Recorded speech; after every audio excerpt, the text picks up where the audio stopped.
Vay. Bitti. Бүгін мынамен бұйырса бізде неше нұсқа алады? 5 нұсқа алады. Баста ендеше. Ал бісміллә. Ал кеттік па? Осы тұра берсін, осы жерде тұра берсін. Мынау суретте көрсеткен кезде қандай жануар? Лама, иә? Лама. Альпака дейтін білсіңдер ме? Қолға үйретілген. Жазып қоймын да. Альпака дейтін түрі бар. Ол қолға үйретілген. Қолға үйретілген. Викуня. Қолға үйретілген. Бұдан басқа андай жабайы ламалар бар, көптеген, енді қолға үйретілген тұр ғой, себебі мына неден ішінде тұр. Жақсы. Жалпы бізде ламалар көбіне қаяқта кездеседі? Анықтауында. Анықтауында кездеседі, Мысал. Оның анықтауының биік шыны 6960 метр. Аконгагуа шыны, Екінші мысал. Оны ilk тіліне аударғанда бізде мыс тауы деген мағына береді. Надо олыңдар. Кеттік. Келесі сұрақ. Келесі сұрақ. Так, екінші сұрақ. Оңтүстік Америка материгінің ең терең жері. Енді мына жерде біздер допустим жауап білмейтін болсаң, өлмаңыз сіздерге. Бұл бізде Израильде, Палестинада. Израиль ол бізде неде емес? Оңтүстік Америкада емес. Одан кейін кеше Бентлиді өттік, қайсыздікі? Минус 2550. Антарктидада өттік, Ал Ғұхор шөл, білесіңдер ме? Демек бізде оңтүстік Американың, Ғұхор тоже Еуразия мемлекетінде, Валдис бізде минус 40, оңтүстік Американың ең терең жер. Ал мана ең биік жерін айтып кеттік, 6960 не? Аконгагуа шыны. 3. Оңтүстік Америка материгінде тіркелген ең ыстық температура. Енді біз білеміз, солтүстік жартыжай бойынша ең ыстық температура тіркелді. Алдында айттық, Аймекон жерін айттық, дуэті болды. Бізде Гранд Чако дейтін, тұмандар қалыптасатын, соқыр тұман деп айтады, кейбірше, Гуано дейтін нәрселер осы жерде тіркелетін. Осы Гранд Чако жазығында плюс 47 градус тіркелген. Ал ең қатты суық плюс 58-де 2, қателеспесек. Тунис пе? Ливия. Ливияда ол. Әл-Азизия. Әл-Азизия дейтін жерде.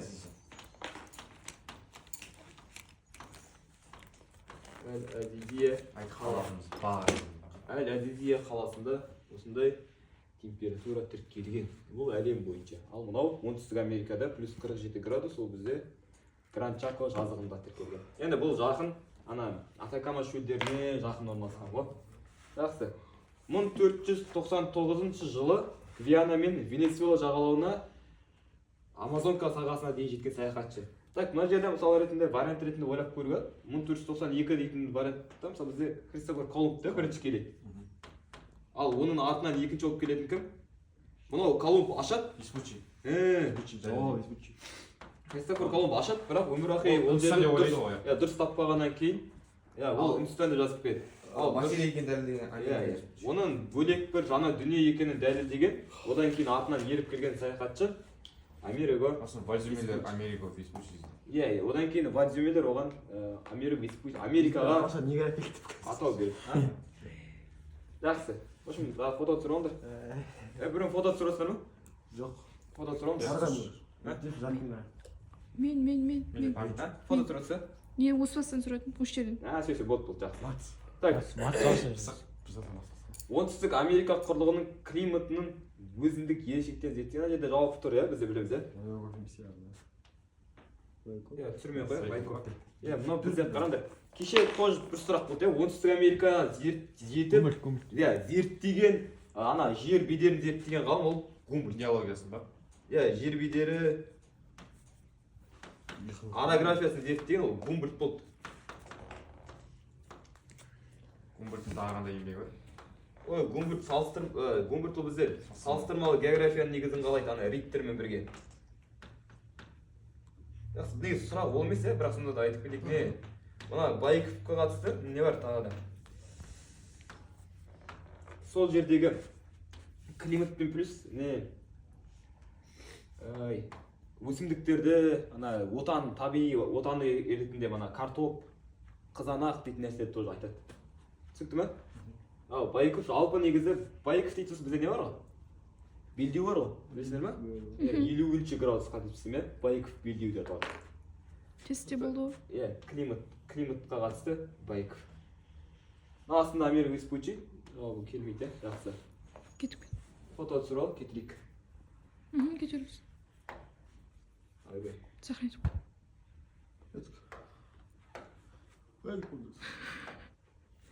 Так, 6-ға түсірер, біз 5 талдап тастадық.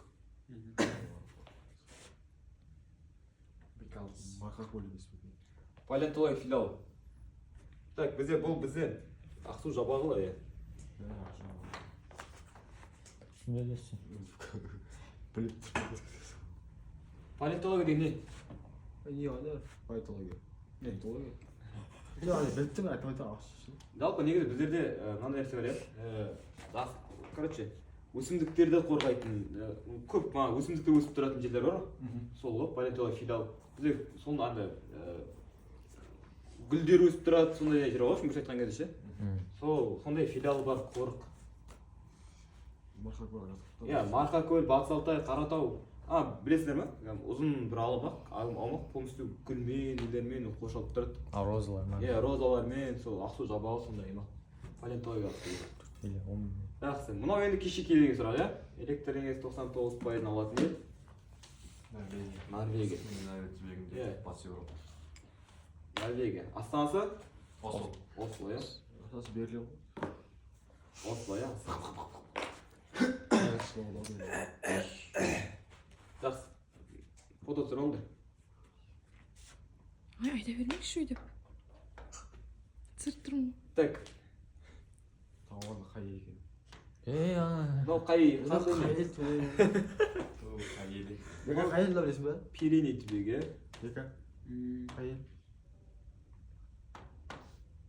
Мавритания ма? Пиреней түбегінде бізде бір емес, екі ел орналасқан, иә? Так, Испания. Туған Афганға ұқсай ма? Сосын, негізі варианттармен сызып тастауға. Одан кейін бізде Португалия. Сен географиялық сауатың жету керек. Бұл қай мемлекет екен, соның астанасын білу керек, Примерно Еуропа ғой. иә? Енді мына Ослоны айттық, иә? Осло Норвегия, міне Норвегия жерлерде, иә? Рейкьявик ол бізде Исландия, Швейцариясыз қойыңыз. иә, Исландия. Одан кейін Рим бізде Италия. Демек, Лиссабон бізде Португалияның астанасы. иә, Португалияның астанасы. Жақсы. Португалия. Так. 9-шы сұрақ. Антарктида материгімен қоса мұхиттар және атмосферасын зерттеу қолға алынып. Жалпы біздер Антарктида білесіздер, Лазер, Белинсгаузенмен бірге орыс ғалымдармен қосып ашылады, иә? Ол бізде 1950 жылдардан кейін басталған. 20 ғасырдың екінші жартысында. Нақты жылмен жазып кетеміз, да? Жазып кетейік. Жалпы Антарктида 1820 жылы ашылады. Білесіңдер, иә?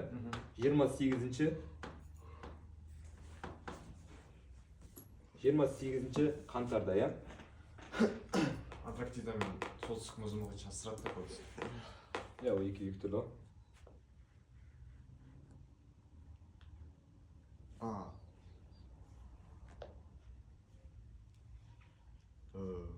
Так. Бұлар шамамен бізде Белинсгаузендер тура осы уақытта кеше өткен Восток және осы станциялар бар әлі үшін, иә? Алдында айттық қой, бір ретте. Кемелермен келген Белинсгаузен мен Лазер. Так. Ал мұхит пен атмосферасын зерттеу 1950 жылдардан кейін барып қолға алынған бейбітшілік материгі деп аталады, иә? Жақсы. Келесі сұрақ болды. Мана талдады, иә? Сендер сұрақ былай тұр. Біреуі бағытты өлшеу керек, біреуі биіктікті өлшеу керек, иә? Енді биіктікті күтумен тұр. Иә. Нивелерді айттық, иә? Атауы. бағыты компас. Иә, ал бағыт компас иә. Так, бізде сонымен 1 мен 4 деген жауап. По идее ағай Ал мынау желдің жылдамдығын өлшейді, иә? оған болған. Иә, Флюгер. флюгер. Мынау енді салмақты өлшейтін құрал сияқты, иә? Мына не сияқты? Казин сияқты. Мынау салмақты өлшейтін не сияқты? Таразы сияқты. Ай ана екінші не оқыс тұрған? Желдің жылдамдығы. Крест келсе ма да? Мынау желдің бағыты не? Міне, не? Флюгер. Тұр ғой, west деп тұр, east деп тұр, north деген сияқты ше андай. Жел қаяққа қарай соғып жатыр деген сияқты. Сондай ғой ше. Негізі бар ғой, мына сұраққа мына жауапты да қосып қойсам болады да, былай арасында. Типа ол да бағыт қой, желдің бағыты. Солтүстік бәрін жазып қойған Ал ғой. мынау таза енді бірақ таза бағытты көрсетіп оны компас деген сияқты ғой. Жақсы. Так, 11. Жердің шар тәрізді екендігін алғаш негіздеген кім? Сіздер білесіңдер, ана негіз бар. Негіз деген ол не? Теориясы ұсынған адам ғой. Иә, ол бізде Аристотель. Аристотель айтады. Ал оны дәлелдеген әлемнің екінші ұстазы ма? бір ғой. Бір сіз емессіз бе десейші. Дәлелдеген Фернанд Магеллан, иә?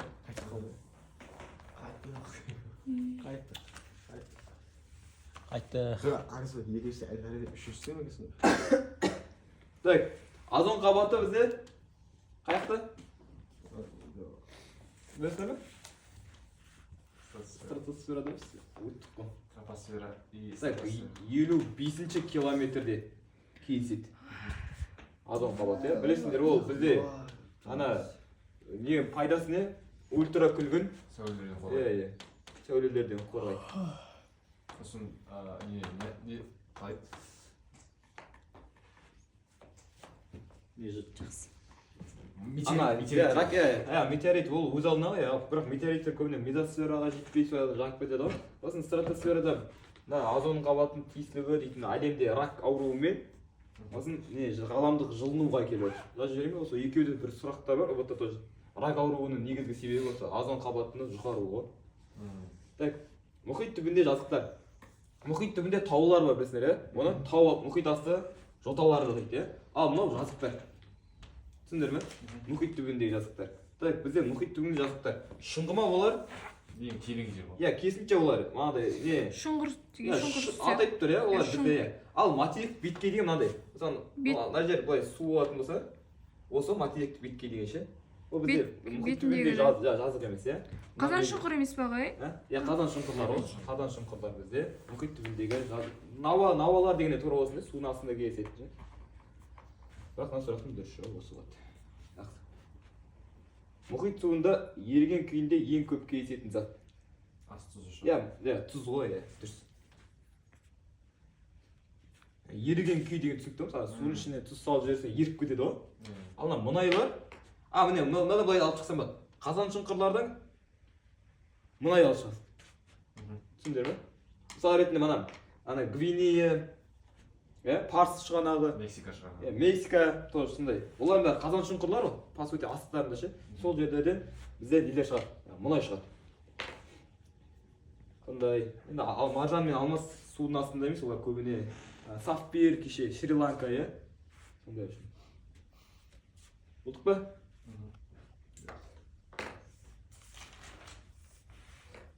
Тынық мұхитымен ортақ шекарасы жоқ тақта. Мынау енді Тынық мұхитымен шектеседі бізде, Солтүстік Америка шектеседі дұрыс па? Ұстастай. Так, Оңтүстік Америка шектеседі, иә? Наска дейтін тақтасы бар, Оңтүстік Америка бес шетінде. Иә. Одан кейін Антарктида түбінде, мынандай жерде бізде шектеседі, иә, Тынық мұхитымен. Ұстастай. Тек Африканы істемейді, Тынық мұхитымен ешқандай байланыс жоқ. Логикалық сұрақ, иә? Логикамен бәй, Антарктида қойып қойды. Қалай? Антарктида билеп қойып қойды. Логикамен ба?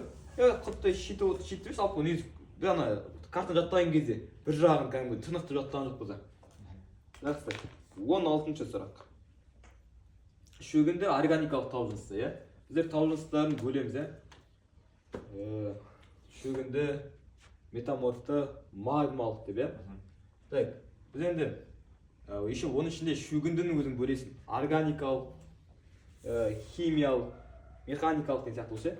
Жақсы. Бұның ішінен дұрыс жауап бізде бор. Бор юра тряс. Ол ондай емес енді. Қарапайым бор ғой кәдімгі. Тура айтпай ақ қойшы комментарий. Жақсы. Түсінікті болды, иә? Бәрібір емес пе? Ал мына құмтас, шымтезек дейтіндер олар мана химиялық тұрғыда пайда болатындар, иә? Гранит әше не метаморфтық кварцит демеген. Ай салып қоясың жаңа Салып қоямын ғой. Мен көп қандай қатты көп адам қарамайды негізі. 200 ғана адам ба қарайды. Именно дана елі ғой дейтін адамдар шығар. Өзі жазып кетші миллион ғой. Жер бетінде қашықтықты өтейтін құрал. Планшет емес шығар енді. Бір кесек қара. Мына жауап мен. Эхолот ол? Не, мұхиттың тереңдігі. Тереңдігі, иә? Планшет ол? Кәдімгі планшет. Планшет ол анадай не ғой? Ондай планшет емес, планшетте басқа. төртпішті не қағаз жазатындар ше анадай. Бұл тестте жауап бірақ болған сияқты осы. Тұспағдардан компас. Дұрыс жауап таспа. Таспа деген музыка жаттау керек. Сондай ба. Әнші кетті. От шеңбер аймақ. Кеше айтқан екі сейсмикалық аймақ бар. Біреуі Альпі Гималай, екіншісі от шеңбер немесе Тынық мұхиттық, иә? Осы Тынық мұхитына кіретін жанартаулар. Енді Гекла стационарский Гекла қаяқта? Атлантта, иә? Білесіңдер бе? Иә, Камерун ол вообще неде? Африкада, иә? Так, Этна ол? Италия. Ал мына Мауна-Лоо, Паган-Котопахи дейтін Тынық мұхитының ішінде аралдар бар. Мауна-Лоо дейтін. Гавай сондай өздерінің аттас аралдар да. Жаңа Зеландия, жаңа Гвинея жерлерінде Тынық мұхитымен шектеседі. Так. 19-ші сұрақ. Бека шаршадың ба жасшы? Орташа тереңдігі 1225 метр болатын мұхиттың оңтүстігінде материк. Мынау енді сенен сұрап тұр. Біріншіден сен орташа тереңдігі осындай екенін білу керексің. Сосын ол материктің оңтүстігінде бар материкті білу керек, иә? Мынау бізде 19-ші сұрақ. Так. Африканың солтүстігінде қандай материк болмайды? Не айттың дес? Так. Мына сұрақта бізде короче басайық. Бізден орташа тереңдік бізден неден? Евразияда 950 қателеспесем, сондай. Солтүстік Америка? Иә. Логично. Қалай айтсың? Қандай логика? Мұхиттың оңтүстігінде тұр, яғни солтүстікте тұр мұхит ше. Африканың солтүстігінде мұхит болмаған, материк болмаса. Иә, дұрыс. Міне қарай, дұрыс. Антарктидадан турк шығып отырған. Иә. Міне по логикам сөйтіп істесін деп жатыр, иә? Қарап, мынаны нәрсе. Бізден орташа тереңдіктер бар. Жалпы мұхиттың орташа тереңдігі 3700, иә? Ал ең тереңі Тынықта, дұрыс па? Тынықтың оңтүстігінде дейтін вариант Антарктидаға бірақ келмейді, ол бізде ең терең 3700-ден де көп болады, иә? Ал енді бұл орташа терең 1225, ол бізде SMM ғой. Түсіндіңдер ме? Енді бізде екі түрлі вариант болу керек қой. Солтүстік Америка немесе Евразия, дұрыс па? Осы яғни Евразия жоқ болғаннан кейін бізде не болады? Дұрыс жауабы? Солтүстік Америка. Осыны былай ғой міне. Мына жерде солтүстік SMM бар, солтүстік біздің мұхит бар. Ол мына жерінде солтүстік Америка болса, мына жағында Евразиямен шектеседі, дұрыс па? Ал, ойбай. Наоборот. Карта.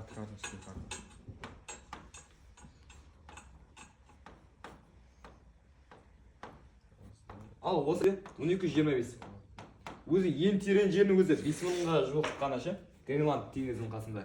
Ал енді бұл SMM-нің астында орналасқан материк ол не Евразия, не солтүстік Америка. Бірақ мына жерде Евразия жауабы жоқ, не? Дұрыс жауабы солтүстік Америка болады, иә. Жақсы. Мынандай енді сұрақ. Жазда экваторлық әсер етеді, қыста тропик әсер етеді. Демек, екеуінің арасындағы не? Ауа массасы, климаттық бедел қандай? Субэкватор, иә. Білесіңдер ме? Мысалға үстінен экватор әсер етсе, астынан тропик әсер етеді, ортадағы өтпелі белдеу субэкватор, иә. Жақсы. Келесі. 20 өтіп кетер. Оқып жіберейік. Контекст. Оқы бері. Так, ал дейді. Әлемде ең алғаш СС Қазақстанда салынған дейді. Так, кішігірім Зырян атты тау-кен қалашығының байырғы тұрғындары мен мұрағатшылары Берез өзенінің орналасқан әлемде алғашқы тест жұмысын істеген жерге ескерткіш қоюды ұсынған дейді. Тарихшылардың пайымдауынша бұл гидростанция Сьерра-Невада СЭС-тан бұрын жұмыс істеп кеткен. Сьерра-Невада қаяқта? оңтүстік америка. Ана солтүстік. ақш-та, солтүстік америкада, иә? шаталан. Сьерра деген не? Ана үшкір шыңдар бар ғой. Соны сьерралар дейді. Жақсы. Бұған дереу себеп кету қиын, бірақ тарихшылар Қазақстанның және әлемдегі ең алғашқы СЭС 1892 жылы Зырян кенішінің жанында салынғанына кәміл сенеді дейді. Сьерра-Невада СЭС тура осы жылы салынған, бірақ кішкене кештеу қосылған дейді. Енді Зырян дейді, ол бізде ана не ғой? Ертіс өзенінің бойындағы қалалар Өскеменнің. Білесіңдер ме? Риддер, Зырян, ең қатты ластанған жерлер енді. Өкінішке орай СЭС біздің күнімізге дейін жетпеген, тек қана архив суреттері ғана қалған дейді. Тек анау әлемде ең алғаш СЭС Қазақстанда салынған деген сөз ғой. Мынау енді сұрақ. СЭС салынған өзен ол бізде Ертіс, иә? Мен мына жерде Берез өзенді Берез. Иә, мына жерде Берез несін жазып, осыны жазып берсем. Бірақ қазіргі таңдағы салынған өзені ол Ертіс қой енді. Контекст бойынша жұмыс жасайды, Ай, қазіргі деп жазып қойыңызшы. мынаны ба? Қазіргі СЭС бұқтырма. Мә ертең екеуі де келіп тұрса, қызығы. Апелляция. Мынада Берез версия. Мынада уже текстте тұр ғой міне. Берез өзенінде орналасқан деп ше, мұрағатшылар деп. Бұрындар көп контексте болмайды жауаптары. Соңғы уақыттары кейіш жүр. Так. Келесі сұрақ. Рахмет. 22. СММ. СЭС-ті салу кезіндегі инженер гидротехниктер қолданған технология дейді, иә? Так, 22. Су ағынын реттеу технологиясы. Так. Енді бұл төбеде текстте болды ма? Қарап жүрейік. Опу, заряд көрмай. Шыдай, жеткіземін до. Точно? Қарап оқып тұрсыз. Так, СЭС салу кезінде гидротехниктер қолданған технология. Енді шынымен де былай ойлап қарасаң, энергияны көп алуда, экологиялық технология, су тоқтату. Енді бұл экологиялық технологияны сызбас деусік болады, сөз точно емес, иә? Ол көбіне энергияны алу үшін ғана керек. Ал су тоқтату технологиясы, оны жауап ретінде қарастырып. Енді осы екі технология келеді. Енді давайте тек контекст қарап жүрейік, что контекст неде жатыр. Көтер. Қазір.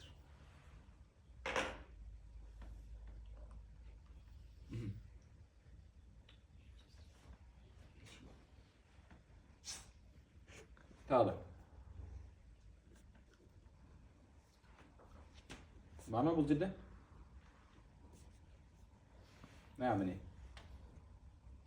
СЭС-ті салу барысында инженер гидротехниктер мүмкін емес деген су ағынын зерттеу технологиясын қолданған деген контекстте жауапты тұр екен, жақсы кеттік. 23-ке түсіп кетер. Міне мынау бұл болады.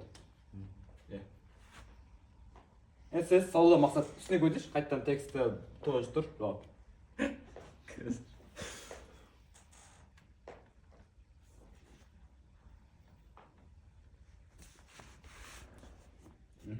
Жүзімші көрейін ба? Иә, түсе бер болды. 25-ке дейін түсіп түсіп, болды. 23-тің сұрақ көрінбей алды. Қазір. 1 минут, 1 секунд. Болды. Алар. Өзіңіз қапат бір алсын. Ай, бұл. Адинаға беріш. Анау мана айтты, бізде мына ертіс бойында көбіне кен өнімдері бар. Кен өндіруге арналған энергияның қажеттілігі. Так, Сьерра-Невада орналасқан бізде ел ақш. Мана үстіне контекстте болды. Ол бізде 1892 жылы салынған. Бірақ ол ең ежелі өсіп келеді. Неліктен? Анау жұмыс жасауы тоқтатқан ғой, жұмыс жасаған кезде. Жақсы. Ана 26-ның жауабын жазып жібер. Иә, ғаламдық, аймақтық және жергілікті мониторингтің деңгейлері бар, иә? Біз бұған дейін де өттік қой. Достар, біз өттік. Ғаламдық аймақ жер. Жіберейік.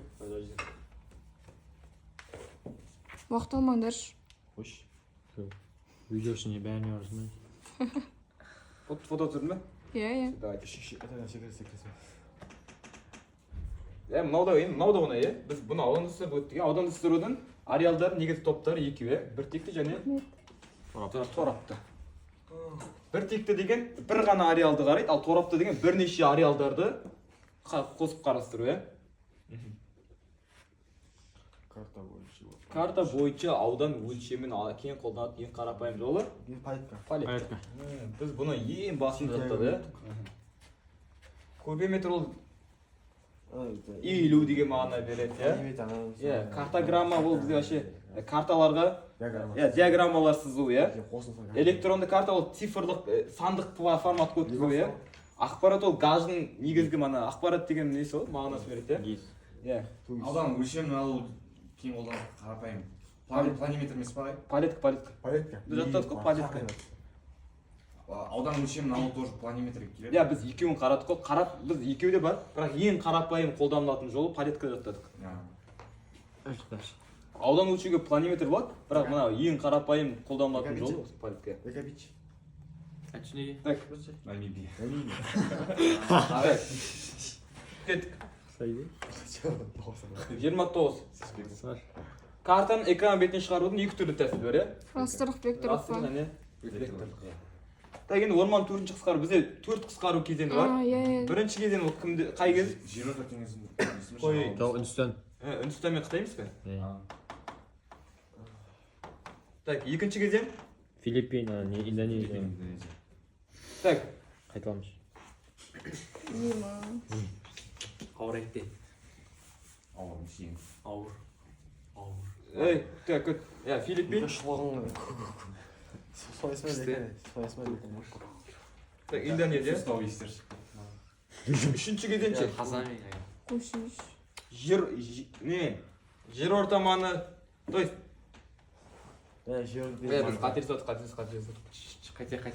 Американың Естейін, мына жерді қалай қойын? жоқ, Кетсең. Мен мында берейін ба? бізде былай, біреуі жаңа дүниенің игерілуі, иә? Дұрыс емес ақылай. Так, одан кейін Еуропа.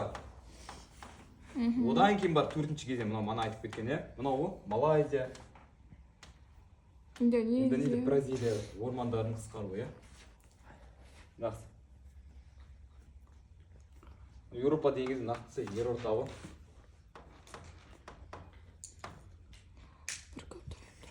Жапония, ақш. Так, Біріккен ұлттар ұйымының тұрақты даму мәселесі бойынша өткізілген конференцияның өткізуші көшбасшы ел Рио, иә? Рио плюс 20. 2012. Жалпы тұрақты даму конференциясын өткізетін көшбасшы ол бізде Бразилия. Бұл жерде не? Бар ма мынау? Канада, Қытай. Сөйсе. Олар болса, оларды билеу жері болатын еді. Бірақ мынау көп жауапты емес, бір жауапты екен, неге екенін айтайын ба? Көшбасшылары деген сұрақ емес те. Ел. Еще елдер емес ең. Кеттік. Осы айтып екен ғой. Так. Қазақстанның экология. Кига дейді. 47 провинция. 47 провинция. 5 экономикалық. 5 аудан. Мана я бар. Жоқ, 5 аудан емес, 5 апатты дейді, не деп айтады? 5 кезең не? Деңгейдегі ма? 5 деңгей дұрыс. Апаттық деңгейдегі. 5 деңгей. Қолайлы, не? 5 деңгей, одан кейін 47 провинция. Провинция бөлген Чигаркинге. Анатолий Чигаркин. Нақтырақ айтсақ. Чибиц, Сан-Диего.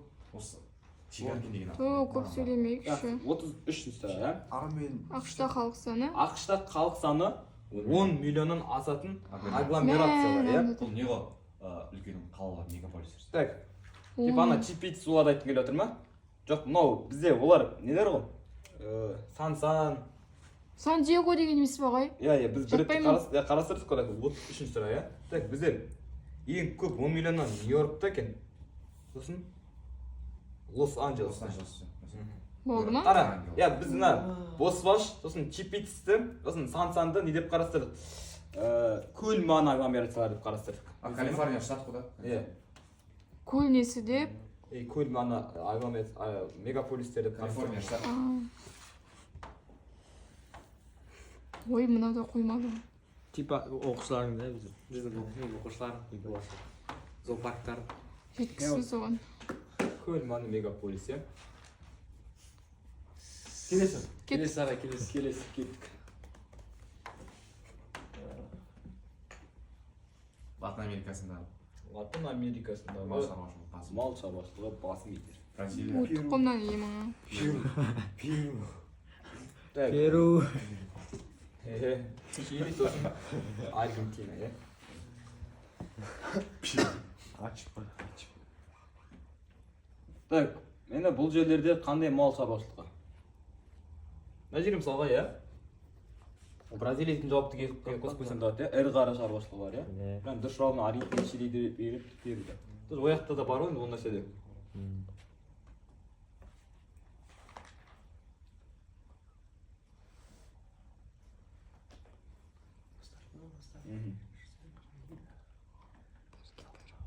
Так, 35. Дүниежүзі бойынша көмір экспортының жетекші елдері. Так, бізде көмір Бразилия. біріншіден Австралияда бар, иә? Бразилия başa жақын. Иә, одан кейін бізде ақш. Одан кейін так, Канада елдеріндегі дүниежүзінде көмір экспорт. Biz Brazilya baş. Экспорттың сату жағынан ғой. Көп сатады. Бразилия темір ғой. Енді Австралия топ неде болса. Ал Жапония керісінше, иә? Ең көп темір мен көмір импорттайтын мемлекеттердің қатарына кіреді, иә?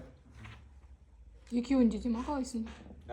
Экспорт, импорт екеуі тұр ғой. Ой, Біреуі шығарады, көп ендесі. шығарады, көп сатады, біреуі көп сатып алады деген сияқты ғой. Иә. Так, сонымен жетісу алатауының ең биік нүктесі. Kuyruğumda yok. Бесбақан, да? Так, Ақсоран бізде Сарыарқанікі. Так, Мұзтау? Сауыр. Иә, Сауыр, или Тарбағатай мен Сауыр деп қойса. Или немесе не деп қойсақ болады? Алтай деп қойсақ болады. Екі Мұзтау бар, иә бізде? Üç baygı. Жетісу алатауы бізде Abi ne olmadı saçı. Бесбақан. Иә. Фото түсіреміз. Кеттік ай. Алтай. Ой, рашы тұрды. 4506 ол бізде Алтай. Алтай, иә? Мана айтып кеткен Мұзтау ғой. Қайдағы бір үш құтай бар ғой? Дияс. Жоғарып жатыр. Дияс. Так, 37. Австралия материгі табиғат зоналарын қатар бойынша сәйкестенді. Эвкалипт, қылқан жапырақты араукария. Так, араукария негізі пальмалардың 20 түрі, ағаш тәрізді папоротниктер кездесетін табиғат зонасы. Енді қараңдар, Австралия материгінде бізде ормандар бар ма? Тасманияда ма? Иә, жалпы деймін, мысалға. Енді жалпыламай айтпасын, Австралияда ормандар біз елестетпейміз, дұрыс па? Так, одан кейін саванналар мен сирек ормандар. Қой жоқшар бар. Иә, бұл бізде көбіне неден? Африкада, иә? Иә. Енді одан кейін жалпы пальма дейтін нәрселер қаяқта өседі көбіне? Дубай. Шөл. Дубай. Ақтөбе Анжир. Evet, akvarat. Аквапаркта ма? Тропиктік шөл және шөлейттен. Так, бізде көбіне Жауын шашын деген емес па ғой? жауын шашын деген вариант қой, иә. Құмды шөлдер алып жатыр, иә.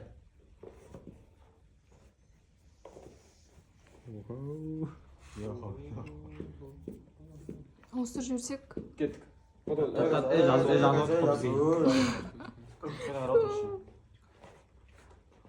Қосар адамдар үй бермейді. Екеуі тек қана. Жазып. Жазып отыр. Тасты не дейді? Тасты салды. Ата үй береді ма дұрысын. Сазды құмды шөлдер Үй алып емес, жатыр. ақшасын береді. Ақшасын. Ойылдың емес, үй салып береді. Берді. Берді. 1 квадрат метр. Берді дейді. Көп, а?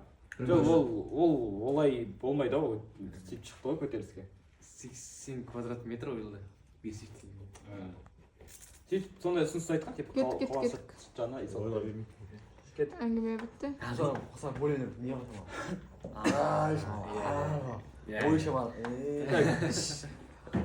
бір ұлттық мемлекет дейді. Бір ол. Польша Бұл сұрақ қарай. Польша. Польша бөле берейін Ал көп ұлтты мемлекет Үндістан Үндістан. Англия. мә көрді шектеу оқыған 250-ге жоқ ұлт өкілдері өмір сүрді. Мама. Қаласам да 130 ғой бізде. 132. 132. 130-дан астам да айтамыз ғой бірақ. Кет. Сүт өнімдері. Ана бізден кім бар ғой? Футболист. Холланд бар ғой? Қаяқтікі? Норвегия. Норвегия. Жоқ, ана айтады өзі не үшін бойы андай болып кеткен? Анау ма? Иә. Сүт көп ше ма? Иә, сосын ана білсіздер ма? Норвегияда сиырлар бар ғой, аппақ қара сиырлар ше. Иә. Ең асыл тұқым солар ғой. Тәтті бар. сүт Норвегия болса тағы ғой Бірақ ол сойға келмейді ағай. Сүт мен ғой. Сойға келмейді. Білмеймін енді жалпы. Оған. Мынандай нәрсе бар. Тоже. Дания деген жауап бар ғой, ол да бізге жауап ретінде келеді. Неге десең? Неге шын айтқан кезде бар ғой? Бізден мына скандинавия мемлекеттердің бәрі ауыл шаруашылығын осы нәрселерді жақсы дамытқан ғой шын айтқан кезде. Тракторда Иә. бүйтіп. Норвегия жауабын ең четко келеді жауаптан Шет олар. Ал мына Еуропаның гүл өсіруге мамандаған жерде Голландия деген жауап бар ма? Ирландия. Голландияда ел жоқ тастап не көксін Автономия ғой. Да, тұр ғой Нидерланды ғой, Нидерланды. Мұндай не Голландия. Голландия. Голландия Нидерланд Жапонияның жері қандай? Тауы. Таулы, иә. Бітті. Токайдо. Так, Бітті. Такайда Жапонияның ең Мегаполис. ең ірі мегаполис, иә. Алдында қанша дедік? Аралда орналасқан. 42 миллион 42 миллионды айттық па? 40 миллиондан өте жоғары Иә, біз алдында жаттаған кезде сол ең көп не 40 миллион астам жерге халқы өмір сүреді. Бітті. Болды онда. Сау болыңыздар. Давай да Сабина. Бәрін сіздерше Сабина. Там жүр ол. той жерде